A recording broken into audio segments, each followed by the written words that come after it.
En Casa de Herrero, con Leticia Vaquero. Muy buenas tardes, señores, y bienvenidos a esta su casa. Partido Popular y Vox se han entendido en la Comunidad Valenciana, donde parece que va a haber un gobierno de ambos presidido por el popular Carlos Mazón, que ya saben obtuvo 40 de los 99 escaños de la Cámara. El vicepresidente no va a ser Carlos Flores, el candidato de la formación de Santiago Abascal, porque, como saben, fue condenado en el año 2022 por un delito de violencia psíquica contra su exmujer, de la que se divorció en 1999. Bueno, la Dirección Nacional del Partido Popular llevaba días dejando claro que esa condena, esa cruz, era una línea roja de cara a negociar el gobierno valenciano, y ayer, de hecho, el portavoz del Comité de Campaña del Partido Popular, también es el vicesecretario de Cultura y Sociedad Abierta, Borja Semper, dijo que Carlos Flores, el candidato de Vox, no debería dedicarse al ejercicio activo de la política. Ya no estaba diciendo que no queremos que pertenezca al gobierno valenciano, sino debe abandonar la política, ¿no? Pero hoy le ha hecho tragar a Carlos Mazón. Tragar agua. No sé si han visto la fotografía de la reunión de esta mañana en la que el candidato de Vox, el señor Flores, le servía agua de una jarra a Mazón en una copita de agua pequeñita, ¿no? Bueno, aquí ha ocurrido algo curioso, porque mientras Semper desde Madrid decía que Flores, el de Vox, debería abandonar la política, en el PP valenciano no pensaban lo mismo. Es que ayer mismo le preguntaron al vicesecretario de organización del PP valenciano, Juan Francisco Pérez Llorca, y él fue claro. Él dijo, el PP no ha vetado a nadie. Ahora que se lleva mucho esto de hablar de vetos, ¿no? Así que, al final, podemos decir que ha salido ganando el PP, a pesar de sus reticencias de Madrid. Porque, fíjense, el punto de partida. Los populares en la Comunidad Valenciana, con quienes primero hablaron después de las elecciones autonómicas, fue con los socialistas valencianos y con los de Compromís. Les pidieron su abstención para poder, de esa manera, gobernar en solitario el Partido Popular. Pero ante la negativa de la abstención, ya vieron claro que el camino tenía que ser con Vox. Bueno, ambas partes, PP y Vox, se han reunido en las Cortes Valencianas, lo que les comentaba de esa fotografía que ha trascendido, a una reunión que ha durado 2 horas y que ha finalizado con acuerdo. Así lo explicaba Carlos Flores. No es importante mi posición en el gobierno valenciano. Lo importante es que va a haber un gobierno de cambio que responderá a la voluntad mayoritaria de la sociedad valenciana, que va a ser un gobierno estable, que va a ser un gobierno durable y que va a ser un gobierno que va a dar respuesta a las inquietudes de nuestros electores. Claro, es normal que nos preguntemos, ¿ha rodado su cabeza? Claro, es que no va a ser vicepresidente de la Comunidad Valenciana, según el preacuerdo alcanzado hoy. ¿Va a rodar su cabeza?, le viene a preguntar. Y dice, no, porque me voy al Congreso de los Diputados. Yo no voy a dar un paso al lado, yo voy a dar un paso adelante. Voy a ser el cabeza de lista de Vox al Congreso de los Diputados. Claro, esto es precisamente lo que nos han querido vender desde Vox de primeras, ¿no? El acuerdo, una nota de prensa que nos han enviado diciendo Carlos Flores, número 1 de Vox al Congreso por Valencia. Ese era el gran titular. No el preacuerdo alcanzado para conformar un gobierno para desbancar al Partido Socialista Valenciano de Chimo Puig. No, Carlos Flores, número 1 de Vox al Congreso por Valencia. Y explican en una nota, el Comité Ejecutivo Nacional de Vox aprueba la lista de la formación para el Congreso por la circunscripción de Valencia, con el actual vicepresidente cuarto del Congreso y vicepresidente de Vox de Valencia, Ignacio Gil Lázaro, como número 2 de la candidatura. Y luego, un poco más abajo, ya sí que dice que Flores ha logrado un acuerdo histórico de gobierno, que es el que deseaba Vox para redundar en beneficio de todos los ciudadanos de la Comunidad Valenciana. Luego, en gran parte del texto de ese comunicado, insisten en que a 5 días de que expire el plazo de la presentación de las candidaturas, pues el máximo órgano del partido ha dado el visto bueno a esa circunscripción por Valencia. Es decir, que el señor Flores no va de vicepresidente, sino que le colocan de número 1 por la circunscripción de Valencia en el Congreso de los Diputados. Más tarde, efectivamente, sí que Vox nos ha enviado otra nota en la que explica que el PP y su formación han acordado un gobierno de coalición para el Cambio en la Comunidad Valenciana, donde también han acordado darle la presidencia de las Cortes Valencianas a Vox, la vicepresidencia de las Cortes para el PP, al que también le corresponde la Secretaría Primera.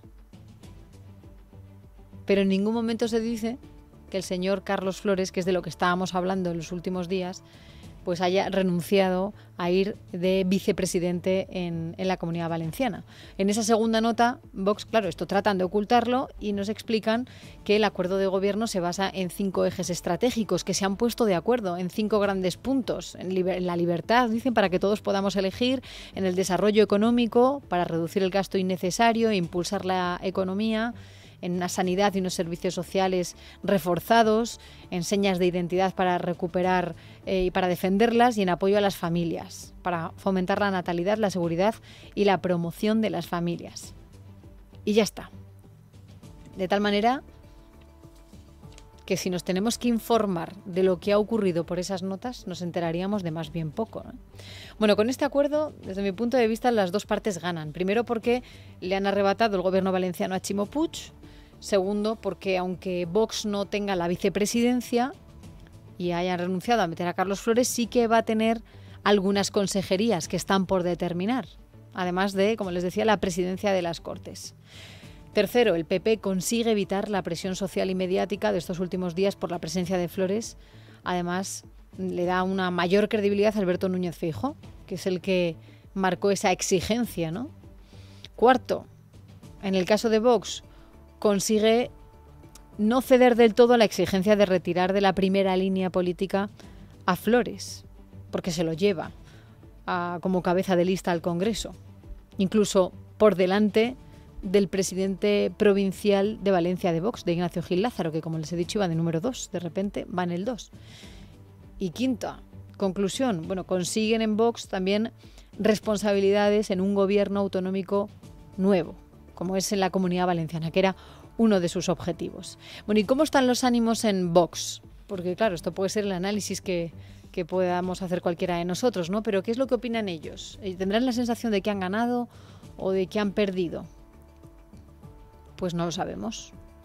Porque si algo está caracterizando este periodo postelectoral, es el hermetismo sobre las negociaciones de los de Abascal, ¿no? Como nos cuenta siempre nuestra compañera Maite Loureiro, que cubre la información de ese partido.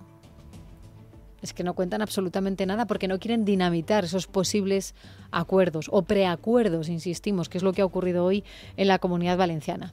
Bueno, era en realidad la única opción de gobernabilidad. Ya tienen ese principio de acuerdo. Veremos si no se tuerce la cosa, veremos el reparto de las consejerías, pero desde luego queda desactivado el reproche al Partido Popular de la condena por violencia psíquica a la exmujer, a Flores, ¿no? Y esto, claro, es algo, la noticia de que han llegado a ese preacuerdo le ha pillado con el pie cambiado a la ministra portavoz Isabel Rodríguez, porque estaba dando la rueda de prensa tras el Consejo de Ministros. Esos acuerdos y sobre todo sus consecuencias son responsabilidad de los distintos partidos políticos. Ahora sí les digo, la violencia de género es algo muy grave. Es algo muy grave sobre lo que no se puede frivolizar, sobre lo que no se puede blanquear ninguna actitud y sobre todo no puede ser moneda de cambio para nada, tampoco para la conformación de gobierno. Bueno, ha dicho una cosa de carril, ¿no? No se puede frivolizar, pero ¿quién está frivolizando en este momento? Bueno, un paso más allá ha ido la portavoz del PSOE, Pilar Alegría, a la que le han preguntado en un canutazo, periodistas en la calle, sobre este asunto. Y fíjense que normalmente la señora Alegría no suele enfadarse demasiado, o sea, no tiene ese tono beligerante que sí encontramos en otros miembros del gobierno, además de tonos así tipo Espinete, ¿no? Como de la ministra de Trabajo, Yolanda Díaz. Más enfadada solemos ver, por ejemplo, a Nadia Calviño, que se pone seria en los medios de comunicación. Muy enfadado solemos escuchar al ministro de Seguridad Social, al señor Escrivá, que no tiene ningún problema en arremeter contra los periodistas en Twitter o donde sea, con enfrentamientos dialécticos en cualquier entrevista incluso, ¿no? Es que se ofende, es que se le nota el nerviosismo. Bueno, pues Pilar Alegría, a la que no le solemos ver demasiado enfadada, no sé si el tono es impostado, hoy estaba enfadada con este asunto, o por lo menos ha querido arremeter contra el Partido Popular por haber llegado a este acuerdo, a ver si le puede hacer un poco de daño a Alberto Núñez Feijóo de cara a desacreditarle para las elecciones generales del 23 de julio. Pero juzguen ustedes mismos. Pero sí, lo vuelvo a repetir, si es que la coherencia del Partido Popular es inexistente. Y su cinismo es absolutamente vergonzoso. Llevan durante más de un año, año y medio, diciendo que había que respetar la lista más votada y que desde luego ellos no iban a pactar con cualquiera. Y lo acabamos de ver en la Comunidad Valenciana. Se han sentado a negociar con una persona que está condenada por violencia machista. ¿Qué más tiene que pasar? Y claro que se sentarán con Vox las veces que haga falta y ocuparán los gobiernos que haga falta. Bueno, ¿y cuántos condenados con sentencias tribunales no hay en el Congreso de los Diputados? Por ejemplo, diputados de Podemos. El señor Alberto Rodríguez, dando una patada a un policía. O los cómplices de la banda terrorista ETA. Pero bueno, hoy se ponen todos estupendos. Y de hecho, bueno, veremos hasta dónde llega esta historia, ¿no? Y el hecho de haber trasladado a la candidatura de Carlos Flores, el candidato de Vox en la Comunidad Valenciana, directamente hasta el Congreso de los Diputados. Sobre ese acuerdo, fíjense, yo creo que tenemos que pensar que aquí todo depende desde el punto de vista desde donde se miren las cosas, ¿no? Parece que nadie pierde. Es lo que ocurre siempre y es lo que está ocurriendo, por ejemplo, también con Sumar. Yolanda Díaz y Ione Belarra cierran un acuerdo la semana pasada, ya lo saben, para incluir a Unidas Podemos en ese nuevo partido, pero sin Irene Montero. El resumen es, Podemos lo celebra, es un gran acuerdo, pregunta a sus bases, ¿no? De aquella manera, sale su ok, venga, lo vamos a firmar, nadie les ha puesto una pistola en la cabeza para que lo acepten. Sin embargo, a medida que van pasando los días, puesto que se va acercando ya la fecha clave del 19 de junio, que es cuando expira el plazo para presentar las listas electorales para estas elecciones generales, en Podemos hacen más y más ruido por el veto a la ministra de Igualdad. Pero claro, esto en Sumar no lo ven así. Como dijo anoche el portavoz de campaña de ese partido, que se llama Ernest Urtasun, aquí no hay veto, aquí hay una renuncia. No quieren quedar mal en Sumar, no quieren quedar como los malos. Pero no se dejen engañar. Que Yolanda Díaz, si se caracteriza por algo, nos lo dicen los que la conocen, los que llevan siguiendo la información de Yolanda Díaz y de los diferentes partidos por los que ha pasado, desde las mareas gallegas, Izquierda Unida, los que la siguen de cerca. Es que dicen que realmente es ambiciosa, que gana siempre. De hecho, en el pasado no ha tenido ningún tipo de problema en traicionar a sus compañeros, ¿no? Por ejemplo, al líder histórico del nacionalismo gallego, a José Manuel Beirás, o a Pablo Iglesias. Cuando se ha demostrado que es un verso suelto desde el momento en el que él la eligió a ella como vicepresidenta, cuando decidió concurrir a las elecciones autonómicas contra Ayuso, en Madrid.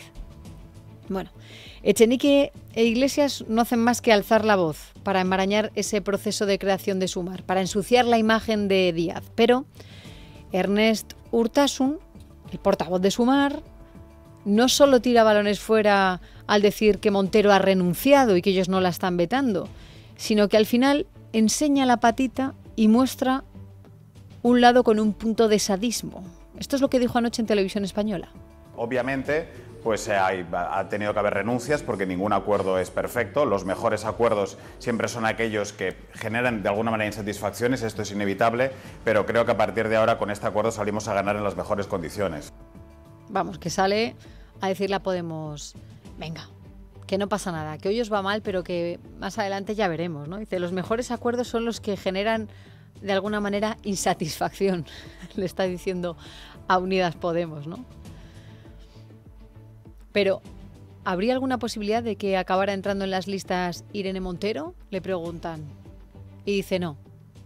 En estas cosas hay que ser serios. Es decir, que si ha renunciado Irene Montero, ha renunciado para siempre. Claro, él no va a decir que la han vetado. Ha renunciado. Ada Colau, la alcaldesa de Barcelona en funciones, la candidata de Barcelona en Común a la alcaldía, pues ha dicho lo mismo que Sumar. Sempre hi ha renúncies en una negociació. Claro, siempre hay renuncias en las negociaciones, ¿no? Así que no hay veto.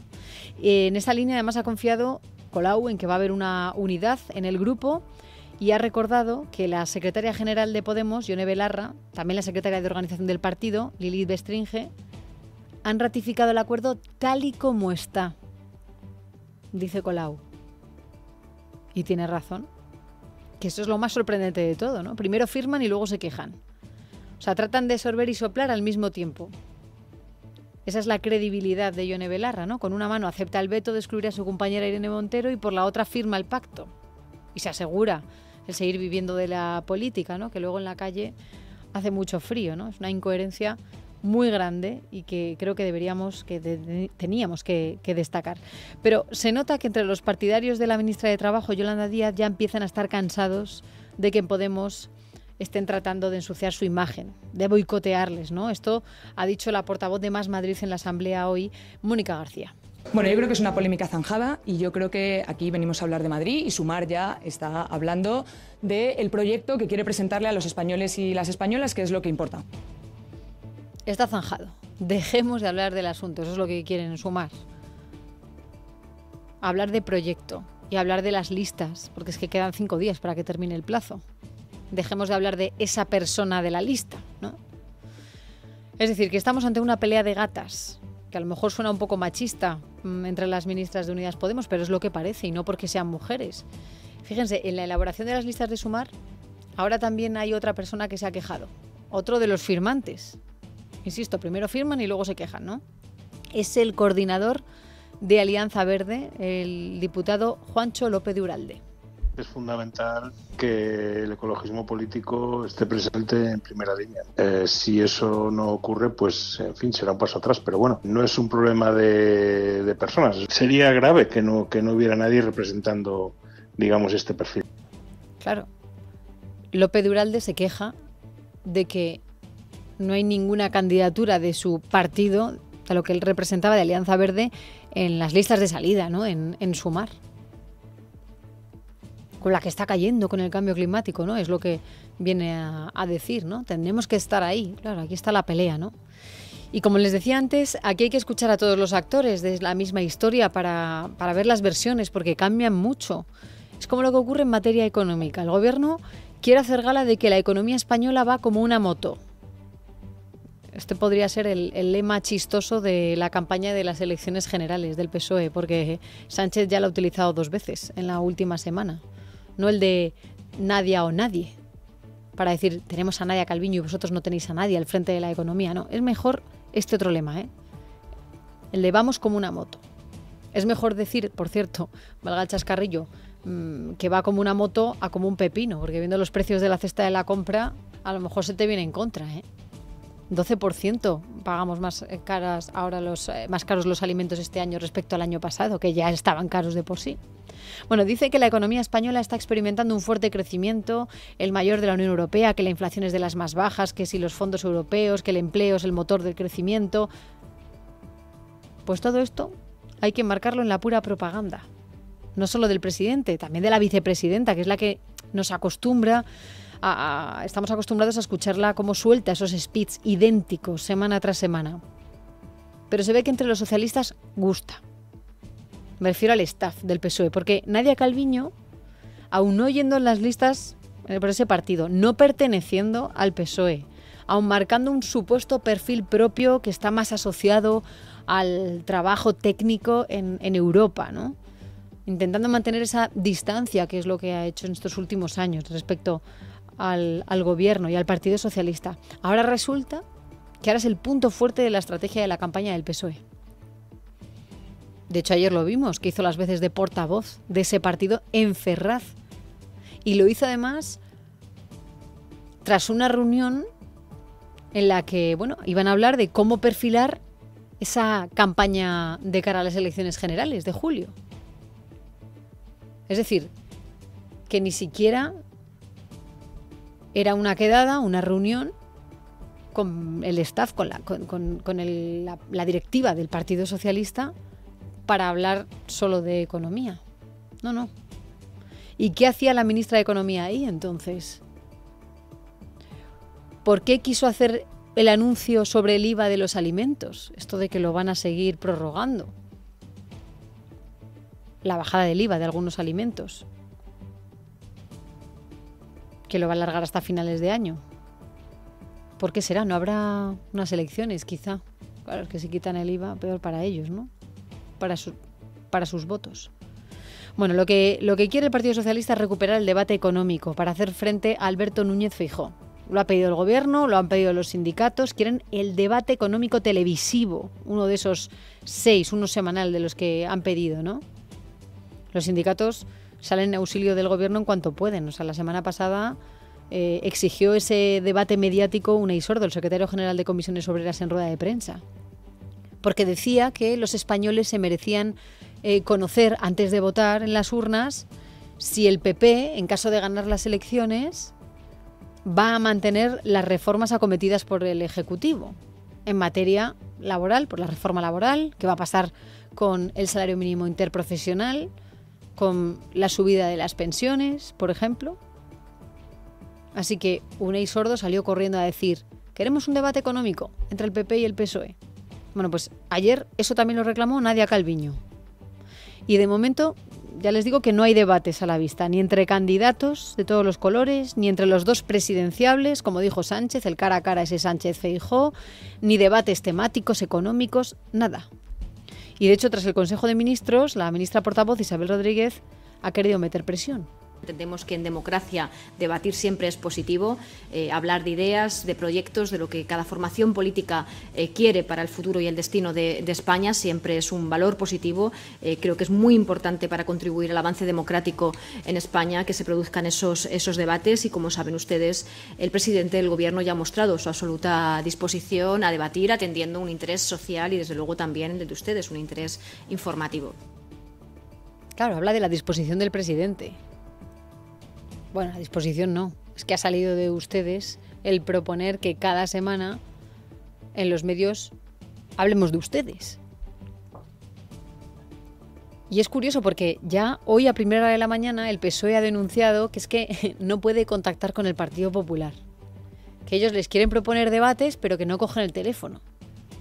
Dicen que el vicesecretario general del PP, Esteban González Pons, todavía no se ha puesto en contacto con nuestro secretario de organización del PSOE, con Santos Cerdán, para hablar de esos debates. Y por tanto esto pues les enfada mucho. Dicen que en el Partido Popular este silencio pues muestra un desprecio absoluto por aportar a los ciudadanos toda la información posible antes de que emitan sus votos. Dicen que además acusan al PP de intentar esconderse durante la campaña para que no se vean las carencias de Feijóo. Dicen además, intentan recordar que Santos Cerdán volvió a ponerse en contacto con Elías Bendodo este lunes, tanto por carta como por teléfono, para intentar negociar los términos de esos debates, pero que no funciona. Y sabemos la respuesta del PP. Dicen, mire, Cerdán le mandó un WhatsApp a Esteban González Pons ayer por la tarde. Y Pons está de viaje en el extranjero. Vienen a decir, por favor, espérense un poco, que está de viaje y no puede atenderos. Está bien la excusa, ¿eh? Bueno, dice, nos están pidiendo celeridad en el Partido Socialista cuando ellos no la tuvieron al responder a las preguntas que les formulamos desde el PP por escrito en materia económica, de seguridad, de justicia. Como no les respondieron a los del Partido Popular, pues ahora también se la devuelven así, la callada por respuesta. Y dice en el PP que sus urgencias, las del PSOE, no son las nuestras, insisten. Bueno, después, a partir de las 6 de la tarde, todo esto lo analizaremos en el tiempo de la tertulia.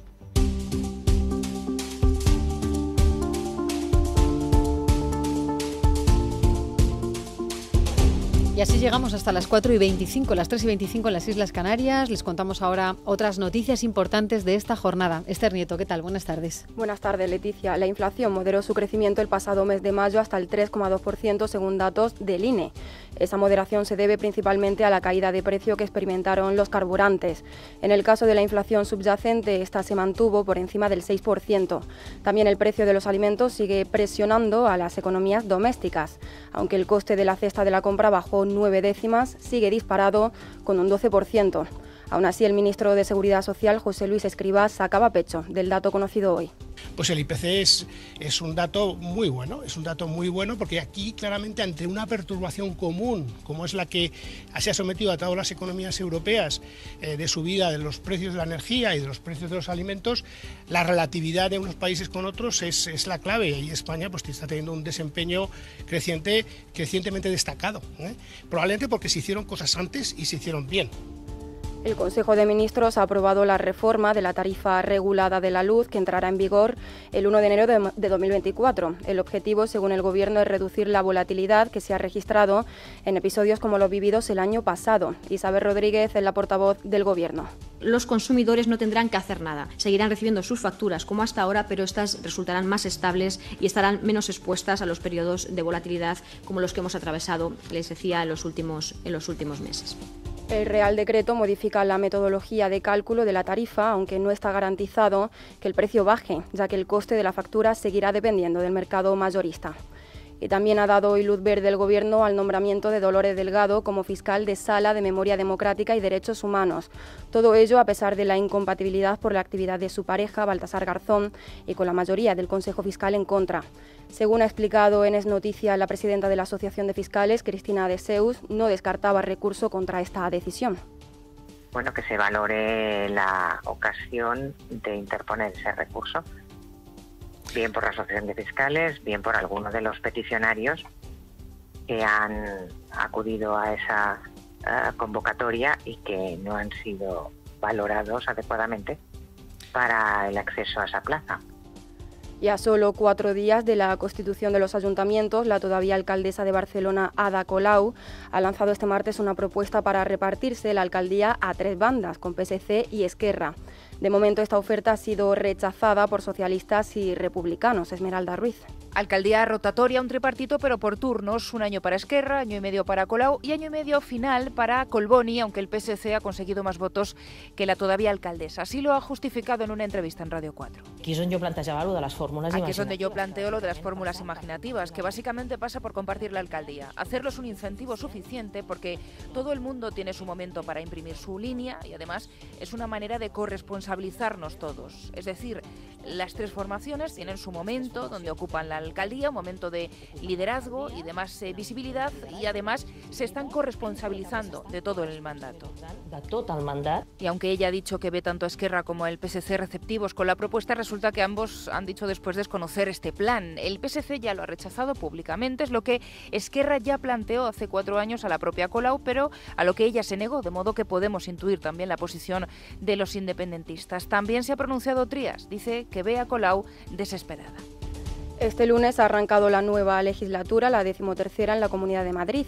En la sesión de esta mañana en la Asamblea, el vicepresidente regional y consejero de Educación en funciones, Enrique Osorio, ha sido elegido este martes como nuevo presidente y el PP ha cedido un puesto en la mesa de la Asamblea a Vox. Paloma Cuevas. A las 10 de la mañana ha arrancado la sesión constitutiva de la Asamblea de Madrid. Los 135 nuevos diputados han tomado posesión de su cargo. 70 son del Partido Popular, 27 de Más Madrid, 27 del PSOE y 11 de Vox. No está Podemos. Asimismo, se ha producido la votación para asignar al presidente de la mesa de la Asamblea de Madrid. Los populares han usado su mayoría absoluta y Enrique Osorio ha sido elegido. Habiendo obtenido don Enrique Osorio Crespo el voto de la mayoría absoluta de los miembros de la Asamblea reglamentariamente elegido, se proclama presidente de la Asamblea de Madrid a don Enrique Osorio Crespo.